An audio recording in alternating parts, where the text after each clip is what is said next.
सावन का पावन महीना आने वाला है। वो समय जब प्रकृति हरियाली की चादर ओढ़े, आसमान से अमृत बरसे और हर दिल में उमंगें जागें। 11 जुलाई को इस सावन में हर सुहागन को मिल रहा है एक अद्भुत अवसर। इस विशेष दिन पर एक जोड़ी हरी चूड़ी यहाँ रखिए और अपनी हर अधूरी मनोकामना को पूर्ण होने का मार्ग दीजिए, क्योंकि माना जाता है कि सावन का ये महीना सिर्फ हरियाली ही नहीं लाता, बल्कि जीवन में सुख, शांति और समृद्धि की बहार भी लाता है। हरी चूड़ियों का यह छोटा सा उपाय आपकी दाम्पत्य खुशियों को और अटूट बना सकता है। हर सुहागन के हाथों की हरी चूड़ियां बनेंगी आपके रिश्ते की मजबूती और प्रेम की पहचान। तो इस 11 जुलाई को सुबह के शुभ मुहूर्त में एक जोड़ी हरी चूड़ी यहाँ रखकर सावन की इस दिव्यता को अपनाइए। भगवान भोलेनाथ और माता पार्वती का आशीर्वाद पाइए और अपने घर आंगन में सुख समृद्धि का वास कराइए। याद रखिए, ये सिर्फ एक परंपरा नहीं, ये आपके प्रेम, आस्था और विश्वास का प्रतीक है। तो देर किस बात की, इस सावन अपनी मनोकामनाओं को साकार करने का ये अद्भुत उपाय जरूर अपनाइए। सावन का महीना मर्यादा और भक्ति का महीना होता है। यह पूरा महीना भगवान भोलेनाथ जी की भक्ति और कृपा से भरा होता है। कालों के भी काल कहे जाने वाले महाकाल शिव शंभू को सावन का महीना अत्यंत प्रिय है। इस पावन समय में सूखे पड़े बंजर खेत और बाग भी खिल उठते हैं और चारों ओर हरियाली ही हरियाली नजर आती है। सावन का महीना लड्डू गोपाल श्री कृष्ण को भी अत्यंत प्रिय है।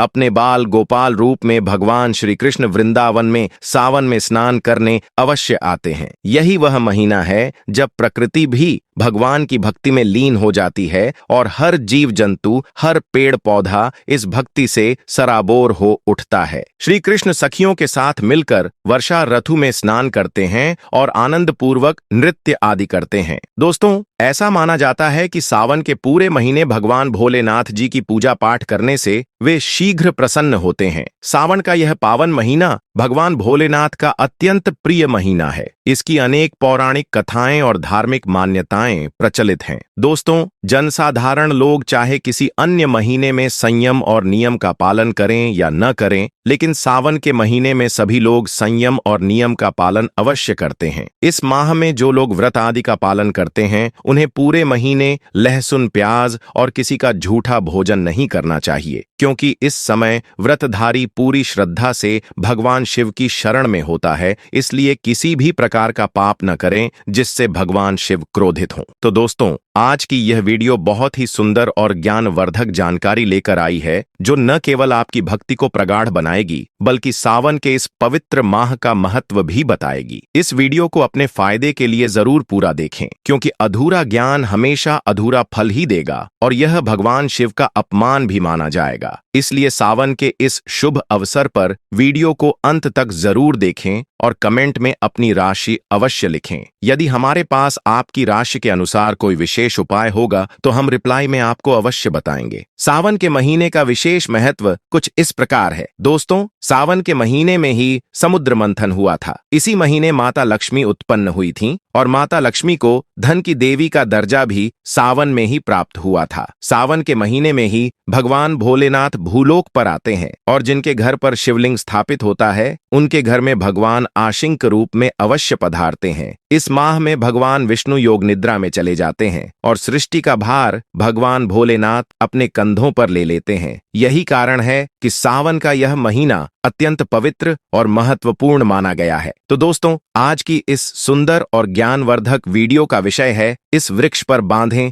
2 जोड़ी हरी चूड़ी और आपकी हर इच्छा शीघ्र ही पूर्ण होगी। सावन में यदि आप इस वृक्ष पर हरी चूड़ी बांधते हैं तो आपकी सभी मनोकामनाएं पूरी होंगी और आपका आने वाला समय भी सुगमता पूर्वक व्यतीत होगा। आपके जीवन में जो भी परेशानियां चल रही होंगी, वे भी समाप्त हो जाएंगी। अच्छी चूड़ी सभी समुदाय के लोग पहनते हैं। हिंदू, मुस्लिम, सिख, ईसाई सभी लोग अपने हाथों में चूड़ियां अवश्य धारण करते हैं। कोई इसे बैंगल्स कहता है, कोई कड़े तो कोई चूड़ी आदि बोलता है, लेकिन चूड़ी का महत्व सर्वप्रिय है। यह चूड़ियां देवी देवताओं को अति आकर्षित करने वाली मानी जाती हैं। विशेषकर माता रानी को चूड़ियां अत्यंत प्रिय हैं। जो महिला चूड़ी पहनती है वह देवी की कृपा की पात्र बनती है। दोस्तों, अगर आप भी भोलेनाथ के सच्चे भक्त हैं तो कमेंट बॉक्स में ओम नमः शिवाय जरूर लिखें और अगर आप भोलेनाथ से प्रेम करते हैं तो एक लाइक जरूर करें। भगवान भोलेनाथ जी को ये 3 वृक्ष अत्यंत प्रिय माने जाते हैं और इन वृक्षों की पूजा पूजा करने से शिव पूजा का ही फल प्राप्त होता है। शास्त्रों में यह भी कहा गया है कि मनुष्य जाति के कल्याण के लिए स्वयं भगवान भोलेनाथ और माता पार्वती इन वृक्षों के रूप में भूलोक पर अवतरित हुए थे। तो आइए इस वीडियो में जानते हैं कि सावन में हरी चूड़ी का क्या महत्व है। दोस्तों, हरा रंग सौभाग्य और उल्लास का प्रतीक माना जाता है और यह रंग मन को शीघ्र ही आनंदित कर देता है। सावन में हरी चूड़ी का यह छोटा सा उपाय आपके जीवन में सुख, शांति और समृद्धि ला सकता है। हरा रंग प्रकृति का स्वरूप माना जाता है और माता पार्वती भी प्रकृति का ही रूप है, जबकि भोलेनाथ को पुरुष रूप माना गया है। दोस्तों, हरे रंग का महत्व कुछ इस प्रकार है, जैसे सावन में भगवान शिव जी को चढ़ाए जाने वाले बेलपत्र, धतूरा, भांग और दूब सभी हरे रंग की होती हैं। प्रकृति का निर्माण करने वाले भगवान भोलेनाथ हरे रंग से बहुत शीघ्र प्रसन्न होते हैं। सावन में जो महिला हरे रंग की चूड़ी पहनती है या हरे वस्त्र धारण करती है, उसे अखंड सौभाग्य की प्राप्ति होती है। इसलिए कहा जाता है कि जितनी भी माताएं और बहनें हैं, उन्हें पूरे सावन महीने में हरे रंग की चूड़ियां पहननी चाहिए और हरे वस्त्र अवश्य धारण करने चाहिए। जो महिलाएं सावन के इस पवित्र महीने में भगवान भोलेनाथ की पूजा करती हैं, उन्हें हरे वस्त्र अवश्य पहनने चाहिए और भूलकर भी नीले और काले रंग के वस्त्र नहीं पहनने चाहिए। ऐसा माना जाता है कि इस रंग के वस्त्र पहनने से पति पर कष्ट आते हैं और उनकी आयु पर भी बुरा प्रभाव पड़ता है। दोस्तों, इस सावन में किसी भी सोमवार के दिन या किसी भी शुभ समय पर किसी पवित्र वृक्ष पर हरी चूड़ी अवश्य बांधें। यह छोटा सा उपाय आपका दुर्भाग्य सौभाग्य में बदल देगा। चाहे आपके जीवन में गरीबी हो, कष्ट हो, कर्ज हो या कोई और परेशानी हो, यह उपाय सारी समस्याओं को समाप्त कर देगा और आपके जीवन में सुख, शांति और समृद्धि का आगमन होगा। दोस्तों, केवल एक ही सोमवार के दिन अगर आप यह उपाय करते हैं, यानी किसी पवित्र वृक्ष पर हरी चूड़ी बांधते हैं, तो आपके जन्म जन्मांतर की गरीबी भी मिट जाती है और आपकी मनोकामनाएं शीघ्र ही पूरी होती हैं। तो आइए जानते हैं कि वह वृक्ष कौन सा है। पहला वृक्ष है शमी का वृक्ष। शमी के वृक्ष के बारे में ध्यान से सुनिएगा। शमी का वृक्ष माता पार्वती और भगवान भोलेनाथ का मिश्रित स्वरूप माना जाता है। इसी कारण शमी के वृक्ष को उमाश्वर वृक्ष भी कहा जाता है। पूरे सावन भर शमी के वृक्ष पर माता पार्वती और भगवान भोलेनाथ का वास माना जाता है। विशेष रूप से सावन महीने में गोधूली बेला, यानी जब न तो दिन होता है और न ही पूरी तरह रात होती है, प्रदोष काल, उस समय शमी वृक्ष को स्पर्श करने मात्र से पाप, दोष, कष्ट और परेशानियां समाप्त हो जाती हैं। दोस्तों, सावन के पवित्र महीने में यदि शमी वृक्ष की जड़ में कच्चा दूध चढ़ाया जाए तो भगवान शिव शीघ्र प्रसन्न होते हैं और माता पार्वती का भरपूर आशीर्वाद प्राप्त होता है। शमी वृक्ष का महत्व इस बात से भी समझा जा सकता है कि भगवान श्री राम ने रावण पर आक्रमण करने से पूर्व शमी वृक्ष की पूजा की थी और पांडवों ने अपने दिव्य हथियार शमी वृक्ष के नीचे छुपाए थे। धतूरे का वृक्ष भगवान भोलेनाथ के उग्र रूप काल भैरव के अंश से उत्पन्न हुआ है। ऐसी मान्यता है कि शिवलिंग पर धतूरे के पत्ते, पुष्प या फल चढ़ाने से राहु, केतु और शनि के कुप्रभाव समाप्त हो जाते हैं। अगर सावन के किसी भी सोमवार को धतूरे के वृक्ष पर 2 जोड़ी हरी चूड़ी बांधी जाए तो शत्रुओं से छुटकारा मिलता है और शत्रुओं का सर्वनाश होता है। दोस्तों, सावन सोमवार के दिन धतूरे का वृक्ष छूने मात्र से भगवान शिव आपके घर की ओर दौड़े चले आते हैं। अगर सावन के किसी शनिवार को धतूरे के वृक्ष पर बाबा काल भैरव का ध्यान करते हुए हरी चूड़ी बांधी जाए तो घर से भूत प्रेत बाधाएं भस्म हो जाती हैं। साथ ही अगर छोटे से धतूरे की जड़ को घर के किसी कोने में छुपा दिया जाए या जमीन में गाड़ दिया जाए तो भूत प्रेतों का वास घर में कभी नहीं होता और सभी बाधाएं भगवान शिव के वास से दूर भाग जाती हैं। अब बात करते हैं तीसरे पवित्र वृक्ष बेल वृक्ष की। अगर भगवान शिव को बेलपत्र नहीं चढ़ाया जाए तो सावन का व्रत अधूरा माना जाता है। बिना बेलपत्र के शिवलिंग पर चढ़ाया गया जल भी व्यर्थ हो जाता है। जब भी आप शिवलिंग पर बेलपत्र चढ़ाएं तो 5 बेलपत्रों पर श्री राम अवश्य लिखें। इससे भगवान शिव अत्यंत प्रसन्न होते हैं। सावन में बेल वृक्ष छूने से कई तीर्थों के समान पुण्य फल प्राप्त होता है। बेल वृक्ष को माता पार्वती का स्वरूप माना गया है और यह माता पार्वती के पसीने से उत्पन्न हुआ है। स्कंद पुराण में बताया गया है कि बेल के पत्ते में शिव, डाली में पार्वती, जड़ में ब्रह्मा और तन में विष्णु स्वयं निवास करते हैं। संध्या काल में शिव मंदिर के समीप जो बेल वृक्ष होता है उसके नीचे सावन में या प्रतिदिन दीपक जलाना अत्यंत पुण्यकारी माना जाता है। लेकिन अगर सावन के पावन दिनों में शाम के समय किसी भी शिव मंदिर के समीप बेल का वृक्ष हो तो वहां पर एक घी का दीपक अवश्य जलाएं। इसे अत्यंत उत्तम और पुण्यकारी माना गया है। घी का दीपक जलाने से व्यक्ति को धन, पुण्य और परम शिव भक्ति की प्राप्ति होती है। इस वृक्ष को छूने मात्र से ही पाप तत्काल नष्ट हो जाते हैं और आपके जीवन में चाहे जैसा भी पाप हो वह दूर हो जाता है। दोस्तों, बेल का वृक्ष अत्यंत शुभ और पवित्र माना गया है। माता लक्ष्मी को भी एक समय बेल के वृक्ष का अवतार लेना पड़ा था। इसके पीछे एक पौराणिक कथा है जिसे मैं आगे आपके साथ साझा करूंगा कि क्यों माता लक्ष्मी को बेल वृक्ष के रूप में अवतरित होना पड़ा। इसलिए सावन के पवित्र दिनों में बेल वृक्ष के नीचे हो सके तो घी का दीपक जरूर जलाएं। घी का दीपक जलाना अत्यंत पुण्यकारी और कल्याणकारी कहा गया है। जैसे अन्य वृक्षों को आप मक्खन चढ़ाते हैं,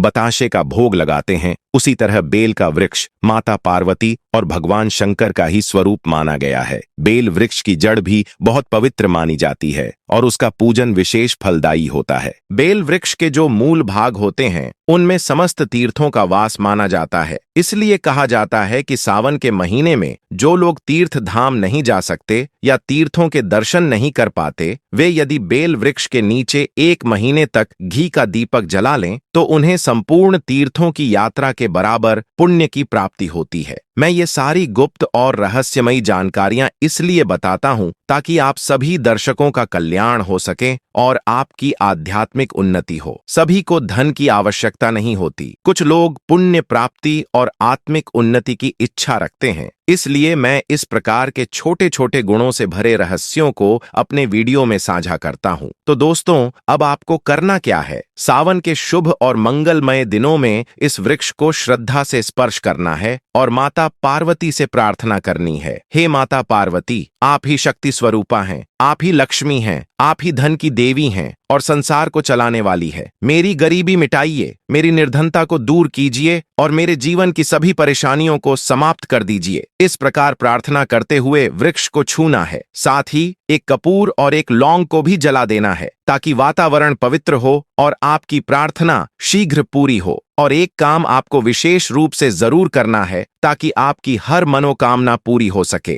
कपूर और लौंग जलाने के बाद आपको इस वृक्ष से प्रार्थना करते हुए कहना है, मैं भोग स्वरूप आपको धतूरे के पत्ते एवं धतूरे के फल समर्पित कर रहा हूं। कृपया आप इसे स्वीकार करें। दोस्तों, इस वृक्ष की जड़ के पास भी आपको धतूरे के फल और पत्ते, यदि पुष्प हो तो पुष्प भी श्रद्धा पूर्वक अर्पित करने चाहिए। इसके बाद वृक्ष को स्पर्श करते हुए प्रार्थना करनी है, हे देव, हमारी गरीबी मिटाएं, हमारी निर्धनता को समाप्त करें। ऐसा करने से आपके जीवन में कभी भी गरीबी नहीं आएगी। साथ ही एक प्रार्थना और अवश्य करनी चाहिए। यदि किसी की हाय, बद्दुआ या कोई दोष हमारे जीवन पर प्रभाव डाल रहा हो, जिसकी वजह से हमारी आध्यात्मिक उन्नति रुक गई हो, तो कृपया उसे दूर करें। अगर शनि, राहु, केतु का कोई दुष्ट प्रभाव हो या नवग्रहों में से कोई ग्रह हमें पीड़ित कर रहा हो अथवा पूर्वजों द्वारा किसी प्रकार का पितृदोष हमें लगा हो जिससे हमारी आत्मिक उन्नति बाधित हो रही हो, तो कृपया समस्त दोषों को अपने अंदर खींच लीजिए और हमें दोष मुक्त कर दीजिए। इस प्रकार से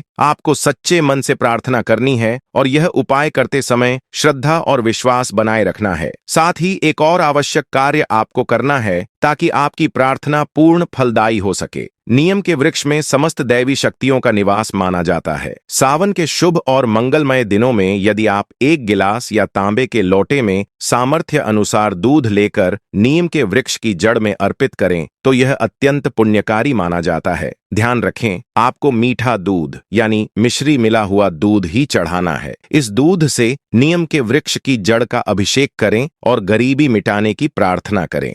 अगर आपके ऊपर कर्ज का भार है तो आप प्रार्थना करते हुए कहें, हे माता लक्ष्मी, हे देव वृक्ष, कृपा कर मेरे कर्ज का भार दूर करें। या अगर आपके जीवन में किसी भी प्रकार की कोई परेशानी है तो उसे भी शब्दों में बोलकर प्रकट करें। यह पवित्र वृक्ष आपकी परेशानियों को तत्काल समाप्त करने की शक्ति रखता है। इसके बाद वृक्ष को श्रद्धा से छूकर लौट आएं। दोस्तों, सावन में इन पवित्र वृक्षों को अवश्य छुएं, इससे आपका कायाकल्प हो जाएगा। भगवान शिव की कृपा दृष्टि आप पर बनी रहेगी और आपकी भक्ति और आराधना सफल होगी। यदि आप महादेव की कृपा पाना चाहते हैं और उन्हें अपने घर पर बुलाना चाहते हैं तो कमेंट बॉक्स में लिखें, भगवान शिव आपका स्वागत है हमारे घर में। हर हर महादेव, ओम नमः शिवाय। और इस वीडियो को एक लाइक जरूर करें। अब एक और रहस्य जानिए। यदि आप इस शिवलिंग से उठाई गई वस्तु के साथ सोमवार को एक विशेष दीपक जलाएं, जिसमें शुद्ध घी, थोड़ा सा कपूर और 2 लौंग हों, और दीपक को शिवलिंग के सामने अर्पण करने के बाद उसकी ज्वाला में अपना नाम उच्चारित करते हुए शिवाय धन समृद्धिम देह दे नमः का 21 बार जाप करें तो यह प्रयोग कई गुना अधिक प्रभावी हो जाता है। अब हम आपको सावन सोमवार की रात में सोने से पूर्व किया जाने वाला एक और धनवर्धक रहस्य उपाय बताते हैं। रात में एक सफेद कपड़े में थोड़े से सफेद चावल, थोड़ी सी काली मिट्टी जो शिवलिंग के समीप की हो और एक छोटा सा चांदी का सिक्का रखें।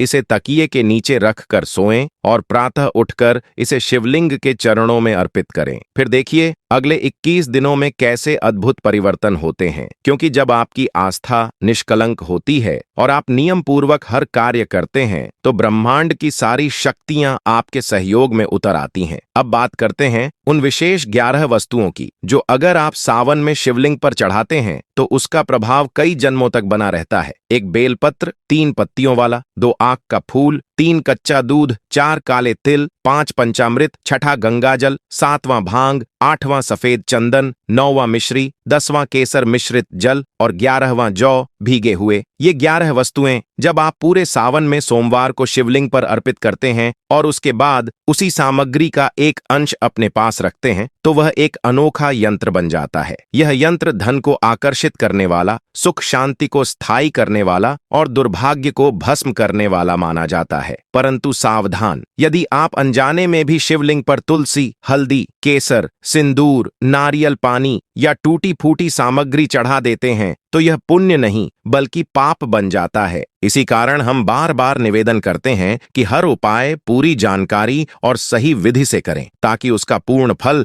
आपको प्राप्त हो सके। याद रखें, आधे अधूरे ज्ञान या जल्दबाजी में किए गए किसी भी धार्मिक कार्य का परिणाम उल्टा भी हो सकता है। सच्ची भक्ति वही है जिसमें श्रद्धा के साथ शुद्ध विधि और नियम का पालन किया जाए। जब आप किसी भी पूजा या उपाय को ज्ञान, भाव और शुद्ध आचरण से करते हैं तो वही छोटा सा प्रयास भी असीम शक्ति का स्रोत बन जाता है। यदि आपने यह सब पूरी श्रद्धा, निष्ठा और नियम पूर्वक किया है तो वह दिन दूर नहीं जब शिव की कृपा से आप न केवल धनवान बल्कि यशस्वी, प्रसन्न, सुखी और दिव्य जीवन जीने लगेंगे। आपके जीवन में सकारात्मक ऊर्जा का ऐसा प्रवाह होगा कि जो लोग अब तक आप पर संदेह करते थे वे भी आपके जीवन में आए इस अद्भुत परिवर्तन को देखकर हैरान रह जाएंगे और आपके भाग्य की प्रशंसा करेंगे। यही है शिव की असली महायुक्ति। बिना किसी शोर, दिखावे या आडंबर के केवल सच्चे भाव और नियम से किया गया वह कार्य जो पूरे ब्रह्मांड को आपके चरणों में झुका देता है। यह साधना केवल आपके जीवन को ही नहीं बल्कि आपके परिवार और आने वाली पीढ़ियों तक को सुख, समृद्धि और शांति प्रदान करती है। पूरे वीडियो को अंत तक देखने के लिए आपका हार्दिक धन्यवाद। दोस्तों, यदि आपको हमारा यह प्रयास सार्थक लगा हो तो कृपया चैनल को सब्सक्राइब करें, वीडियो को लाइक करें और कमेंट बॉक्स में अपने विचार, अनुभव और सुझाव जरूर साझा करें, क्योंकि आपके विचार और सुझाव हमारे लिए बेहद मूल्यवान हैं। इस वीडियो को अपने दोस्तों, परिवार और जानने वालों के साथ जरूर शेयर करें ताकि शिव की यह कृपा और ज्ञान हर घर तक पहुंचे। और हमें जरूर बताएं कि आप आगे किस विषय पर वीडियो देखना पसंद करेंगे। आपका सहयोग और समर्थन ही हमारी सबसे बड़ी ताकत है जो हमें लगातार प्रेरित करता है कि हम और अधिक ज्ञानवर्धक, चमत्कारी और उपयोगी सामग्री आपके लिए लाते रहें। हर हर महादेव। ओम नमः शिवाय।